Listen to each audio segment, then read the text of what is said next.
All right, guys, back with another big one today, a moment that I think has been coming for quite some time. I tweeted earlier that I thought that regulators in the crypto industry had been on a collision course for years now that was only going to be resolved by either Congress or the courts. And since Congress does nothing, courts it is.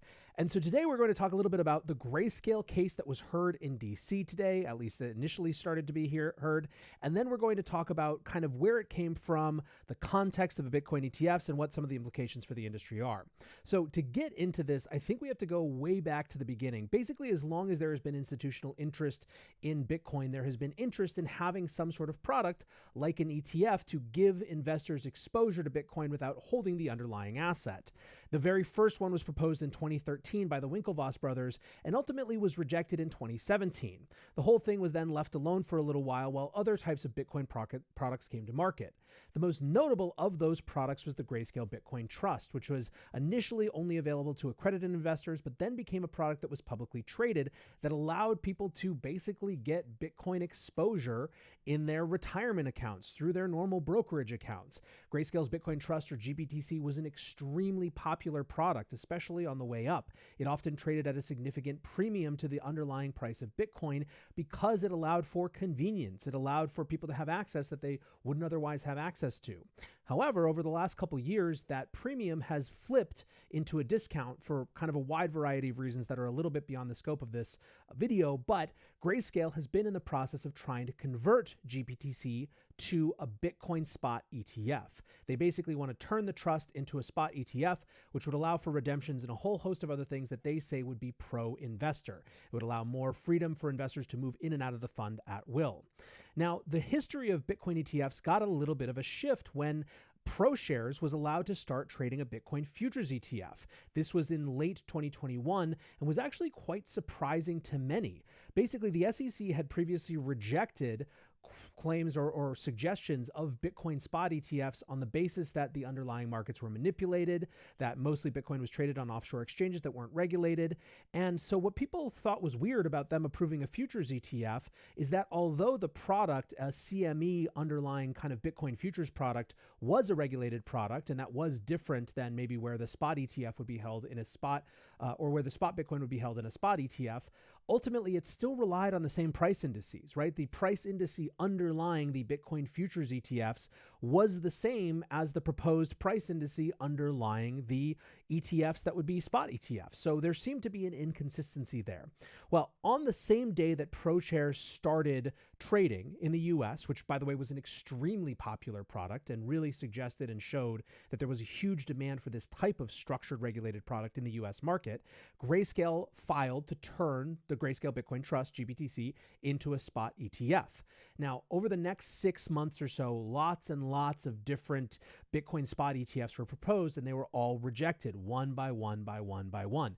Most of the folks who got those rejections just kind of slunk off to wait for their next chance.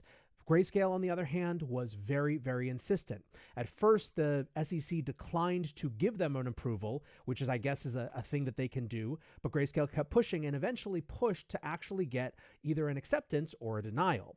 Now, the writing was kind of on the wall leading up to the point at which the SEC would ultimately deny a the Bitcoin ETF conversion of Grayscale Bitcoin Trust, and Grayscale were preparing for legal action.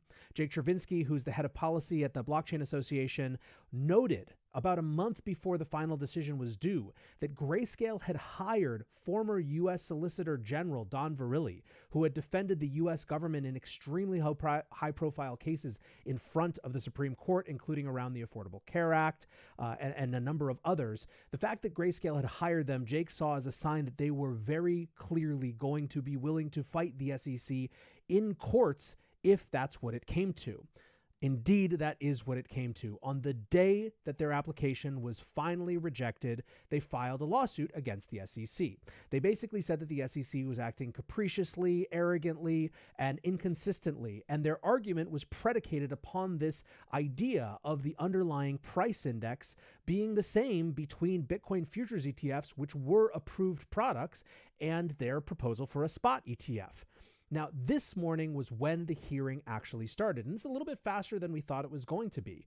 And there were a number of people watching, and really what was interesting to folks is that the lawyers in the trial came out the judges in the case came out very, very hard and actually had the SEC's lawyer kind of flustered. It was very clear that the key issue, which was Grayscale's argument around this underlying price index, was the key issue for these judges as well. In fact, Eric Balkunas, who's the senior ETF analyst at Bloomberg, writes, the judge said, quote, if we were to agree with the petitioners, would the commission look to approve spot ETFs or go back on its approval of Bitcoin futures ETFs? Basically, they're saying, look, you can't have it both ways. Either the Bitcoin futures ETFs shouldn't be approved because all of the concerns that you have around spot ETFs and price manipulation apply to them, given that they're using the same price indices that these spot ETFs would use, or you need to approve these spot ETFs because those concerns aren't a sufficient reason to deny those applications. Now, smart listeners will notice that this might end up being in kind of a rough spot for us should the judges reject or kind of, decide that the SEC can't have it one way. Maybe the SEC says, you know what, you're right. For consistency's sake, we have to unapprove those Bitcoin futures ETFs.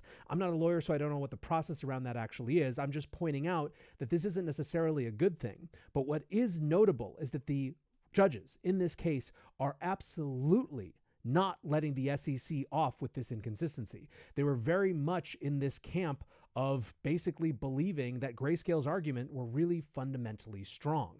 In fact, there was a huge shift in the discount window on the Grayscale Bitcoin Trust today. It jumped about 10%, meaning that the price of the Grayscale Bitcoin Trust is now trading 10% closer to the price of underlying spot Bitcoin than it was before this happened, which suggests that the markets think that today was positive movement in Grayscale's favor. So there's still a lot ahead of this case.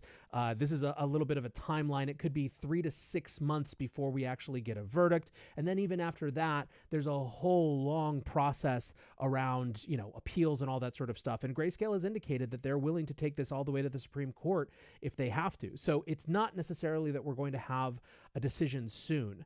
What I will say is that hearing about and seeing these SEC attorneys so flustered in court by having judges ask them really common sense questions that also really understood the structural arguments and market structure that's going into these decisions was extremely satisfying. We've had an SEC that has spent the last few years making condescending videos, making enforcement actions that are much more about publicity than actually protecting investors, and so on and so forth. And to see them finally held to account by judges who are in a position to dictate things for them was, I think, a tremendous step forward and verifies and validates the idea that part of the battle for the crypto industry, if we're going to be taken seriously and if we're going to actually move policy in a productive direction or at least a resolved direction, we're going to keep having to have these fights in court. We're going to have to step up and do it. So this was a great first step in that. I'm glad Grayscale is fighting this fight. It was a good day for the crypto industry, even if it doesn't ultimately get where we want to